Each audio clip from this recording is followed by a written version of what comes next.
Yes, sir. What's happening? What's happening? What's happening? You already know it's your Carolina cousin, Right Way Jay. Hope all is well out there. Yes, indeed. And we about to go ahead and get into what Dr. Umar Johnson was talking about when he talked about his accounts getting freezing up and what happened with his school. So let's go ahead and continue. Let's go. This morning, I received a text message from one of my homies. He needed Dr. Umar to send him a couple of dollars. This morning, I received a text message from one of my homies. He needed Dr. Umar to send him a couple of dollars. I logged into my account just to check my balance because I haven't done so since I left for South Africa back on July 10th. Only to discover that I could not log into my account. So then I called the bank to find out what was going on. And the bank told me to enter my 16-digit card number. I did that. They told me they had no record of my account. The bank that I've been with since I was a teenager told me they had no record of my account. So then I called the bank, and the bank told me that my personal account, as well as the independent Frederick Marcus Garvey Academy account, have both been frozen. Both bank accounts have been frozen.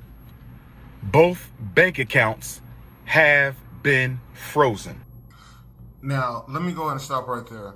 All right, now, you all already know what's going on, are aware with Dr. Umar in his school. His bank accounts are basically frozen, and he's basically he's basically explaining what happened with that situation. He was talking about a lady who he called Medea, and apparently this woman and him got into some entanglements, and she was supposed to help him out.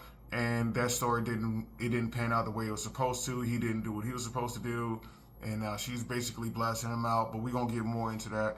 But I want to go and get into this next video where he's actually going to explain. And side note, if you don't check your bank account when you're leaving the country, coming back to the country, that should be the first thing I would think you would do is check your bank accounts. But either way, I want to get into this next video because this next video is going to talk about what the city of Delaware. The city of Wilmington, Delaware, is saying about him and what are their plans for him, and how this actually ties into what I believe is that he's just basically making up this whole thing about his banks being frozen because of what the city of Delaware has to say about his school. So let's go ahead and tap into that real quick. On August the 5th, the city of Wilmington, Delaware, took out a notice to auction off the Frederick Douglass and Marcus Garvey Academy campus for unpaid vacant property registration fees. I repeat, on August the 5th, the city of Wilmington, Delaware, took out a lien to auction off the campus we bought, the campus we've been working on for 6.5 years. I was not notified of this. We were not notified of this. This past weekend, without an email, this past weekend, without a letter in the mail, this past weekend, without a phone call, the city of Wilmington put a notice on the door handle of both of our schools, informing me that if we don't pay the past due vacant property registration fees and outstanding utilities by the 25th of Black August, they will sell our campus. Brothers and sisters, can I ask you a question? Why were we not notified that they were going to try to sell our campus? Brothers and sisters, why are they trying to sell our campus at the very moment that our accounts are frozen? Brothers and sisters, is it a coincidence? Is it a coincidence? Is it a coincidence that the city of Wilmington is trying to sell properties that we own and have been working on continuously behind our backs? They were going to sell our schools behind our backs. They didn't even tell us that they were going to try to sell our schools. We received no notice in the mail. We received no notice by email. We received no phone calls. Now, here's the thing with that. Now, if they're talking about basically moving you out of the property for unpaid taxes, sir, you own this property. You know what taxes are supposed to get paid. You know when they're supposed to get paid. All right, if they're sending you a notice, now you saying that they didn't send you a notice, I call cap on that. As a business owner, they're going to let you know, hey, bro, you owe us some bread, so go ahead and cough that up. And being that what he's trying to do is that he's trying to basically racialize this and get people riled up and to actually go against the state of Delaware and the city of Wilmington to fight for his school. Well, here's the problem. You're not going to get the people to do that. Why? Because you haven't produced anything. The only thing you produce was a lot of lip. And that's something that those Pan-African hustlers and Pan-African hustlers really like to do. They really like to use their words. Because they know they're so articulate with how they speak, and when they speak about white supremacy and racism, they know that people follow along with it. All right, but again, when it comes to somebody like Umar, you should have known from the jump that he was a scam. As a matter of fact, shout out Phil Scott, because I want to share this video from him. That's what we working towards. So far, we raised $250,000. I'm gracious, but I'm not content, because I know y'all got a lot more to give me than some $250,000. When Darren Wilson killed Michael Brown, white folks gave him $300,000 in 3 weeks for his defense. And Dr. Umar Johnson is trying to build a state-of-the-art school for black boys that y'all all know I need. And after 6 months, I only got $250,000. Trifling ass black people. I'm gonna call it like I say it. Right there. All right, so this tells me this. At one point in time, when I heard it before, it just sounded like, he was just, calling us out, and I can get it, because what he was fighting for at that time, I'm like, I can stand for that. Like, okay, you want to get to school. Like, you bringing up reasonable arguments, like, with Darren Wilson and everything like that, with the Mike Brown situation, how that community was able to get up the money for the officer so he could have some money to fight the case. I get what you're saying, but here's the thing. Looking at it today, you haven't produced anything. You just produced a lot of lip. You use great examples. Again, what these Pan-African hustlers do. They really know how to play this game. They will talk a great talk, right? But I promise you will be in for a doozy, because they will always, what they typically tend to do is convince you that they know what they're talking about and use a bunch of words that you're not really familiar with, and some that you are familiar with, and they'll try to be charming and charismatic and get you lured in and get more of your money at the end of the day. That's all it is. It's just really a big hustle. That's what I think about when I think about Umar. But I will say this part about it. When people actually tried to offer Umar help, like Lord Jamar, shout out Lord Jamar. He actually tried to offer Umar help, but he didn't want to accept it. And I mean, Lord Jamar has a family member who owns a school, and he started it in the 80s and it ran all the way into the 2000s. If I'm not mistaken, it still runs currently today. But let's take a look at that exchange between Dr. Umar and Lord Jamar, and you can get a better idea on what I'm talking about. So let's go. Then why is somebody, you have all these credentials, then why is this man who we don't know was able to put his school together in a few months, and it's taking you 6 years, brother? 6 years is nothing for a school. I can show you 10 charter schools where the money is coming from the state, and it took them almost a decade to get open, brother. You don't open up a school in a year or two. I don't know your brother's story, and I don't care to know it. I don't care to know it. Why not, though? If it could be helpful to you, why wouldn't you care to know it if it could be helpful to you? Brother, I have friends who own schools. Do you understand that? I have friends who own schools. So if I need to talk to someone who owns a school, I already got that. I got what I need. The only thing missing from my equation is enough funds to complete the task. That's it. That's it. The school is not open yet because I don't have enough funds to do it that way. I'm not going to no bank. Maybe we, maybe. And here's the thing. You see how he keeps talking about the money? That's all he talks about is the money. He talks a really good talk, but again, we talking about the results. Shout out Tariq Nasheed. He raised like $1 million in like less than a month. And he opened up the Hidden History Museum out there in Los Angeles, and it's still running today. And even though so many people had tried to disrupt him and try to just throw dirt on his name, he produced results, and that's why the community stands with him. Umar, he can talk that talk, but he can't produce anything tangible, and that's his problem. That's what he fails to understand.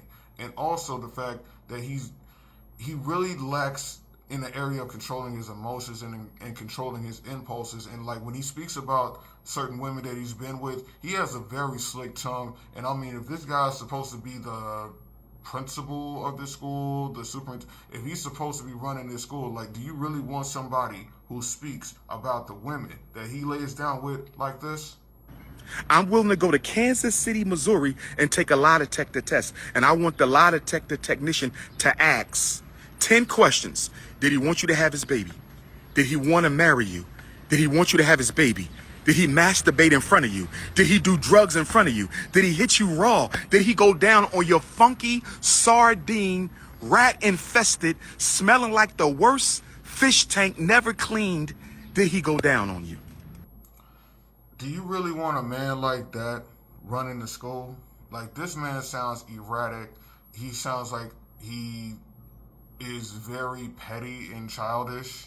Like, I wouldn't want somebody like that being the principal of the school. Like, I understand that he has a degree in school psychology, but to be honest with you, bro, that really don't matter to me when I see how you move, when I see how you get down, and I see how the people who actually have something, who actually spend time around you, what they have to say about you. And as a matter of fact, that woman who you brought up, who you said that froze the accounts, she actually has some remarks that she wanted to say about you as well. Let's go and play that real quick. Swear it's me hacking your Instagram. You swear it's me that stole your rental car keys. You swear it's me that stole your tea container. Y'all, he got a tea container the size of my fridge. Nothing but tea. And I just got rid of it. He swears I'm the one that stole his sink stoppers. This is funny, but I'm not lying. This is how drug addicts and maniacs that go manic act. I'm the reason for everything. Now I done took off with FDMG's banking statements. I probably stole the blueprints to FDMG too late. This motherfucker tell it. I'm not a health aide. He knew that. He knows where I work. I have to be sworn in where I work. I've touched $1 billion worth of accounts. Why the fuck would I fuck with FDMG paperwork? This is how the women that he chooses to be around speak about him, that he chooses to lay down with speak about him. And how, you see how vicious she was speaking on him? Sounds like to me that he doesn't really know how to maintain a relationship very well, and yet this is the guy that we want. This is the guy who's volunteering to open up a school with the funds of the people to take care of the children, to teach the children. When he has children of his own, and his children have some very interesting things to say about him. Let's take a look at what his daughter had to say about him, because she has some very interesting comments, what she thought about him and his parenting skills. Let's take a look. Hey TikTok, so I just wanted to come on here with a small short announcement. I just want to start this video off by saying I'm not trying to get clout. I literally just want to have a conversation with my father. My biological father is Dr. Umar. He has another daughter. I tried to contact him about, getting to know my sister on my dad's side. I asked him if he knows her or if he has her number. He ignored me and never responded. I'm 22 years old now. My dad has never been to anything important, no graduation, no birthday parties, nothing. He has not been in my life. Again, I'm not making this video to bash him. I'm making this video to state facts, okay? You can't get on Instagram and get on social media and portray to be an activist and talk about how black kings need to be with black women, but you're not even in your black woman's daughter's life. It doesn't make sense. You're being a hypocrite. It doesn't make sense, and it's not supposed to make sense, because when you're speaking to a narcissist, because he's very arrogant in the way that he speaks. You saw how he spoke to Lord Jamar, and Lord Jamar was only trying to help. and this sense of like super pride. Like, relax, bro. It's not that serious. But he believes that he's supposed to be like this great historical black figure. And don't get me wrong, he's very intelligent, but he's very foolish and arrogant at the same time. And that's his biggest problem. That's his biggest problem. And a lot of those, hey, brother, let me go ahead and talk to you about white supremacy real quick. Do you know how these white people get down? When you start reaching some of them guys who be wearing them red, black, and green, hey, bro, be careful. That's all I can say is be careful, because this lady right here, she has some very interesting comments about those Pan-African hustlers and what they got and how they get down and how they really live. And let's take a look at what she had to say about all that. Like, it took me a while to figure it out. They call them hoteps. All of these brothers, these so-called conscious brothers, these so-called smart brothers, these revolutionary type brothers, and there's nothing wrong with having that mindset. None of them are working. Most of them, they are just all talk and no bark. And I'm starting to realize that. Or they're going to use their competence to try to bamboozle and manipulate the people. I have been friends with black men that are extremely revolutionary, and they don't have a job, and they don't plan on getting no business about their motherfucking self. That's one thing I'm noticing. So let me get this straight. You can sit here and you can preach about white supremacy. You can preach about systemic racism, and you can preach about all of these things. But for some reason, you don't want to take the necessary steps there are to take to actually benefit the black community, or actually put something back into your community, or put something back into your fucking household. Exactly. That's what I'm talking about right there. See, those Pan-African hustlers, you gotta watch out for those guys. There was this guy named Chief Alfred Sam. You should read up on him. He was basically one of them Pan-African hustlers back in the day, trying to get black folks to go back to Liberia and then get all types of land or whatever like that. But it was basically a scam at the end of the day. So you definitely got to watch out for those folks. Now, when it comes to Umar, I'm going to say this in closing. Umar, what you got to do, bro, is that you got to be honest with the people and just let them know, like, look, I dropped the ball. It was my fault. I played with the money. I didn't do what I was supposed to do. I led y'all astray, and that's my bad.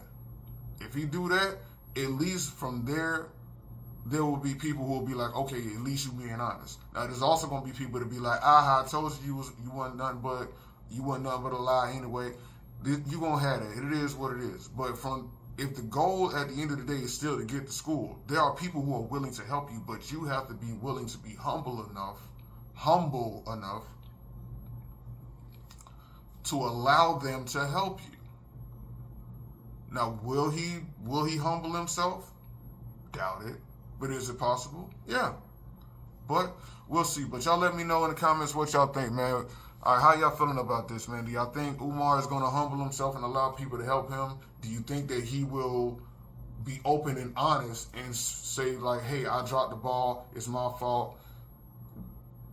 Y'all let me know what y'all think about this, because, again, we already knew he was a fraud. We knew he was a fake. Like, we know it took him, we talking 15 years and this school still ain't open yet? Come on, bro. There's only so long you can piss on my head and tell me that it's raining, bro. All right, yeah, and another thing, when it came to the whole Frederick Douglass, Marcus Garvey, he would love to say, I'm a descendant of Frederick Douglass. Well, according to the family, you're not a descendant of Frederick Douglass. Stop the cap. There's that. And also, when it came to Marcus Garvey, I actually got a chance to read his biography right here. Really great book, by the way. And here's the thing about Marcus Garvey. Marcus Garvey, yes, he was a great leader. He was a great speaker, but he was not a great businessman. And if you look at Umar, very similar. Very, very similar. All right, but y'all let me know what y'all think in the comments, man. This is your Carolina cousin, Right Way Jay, and I'm going to catch you on the next one.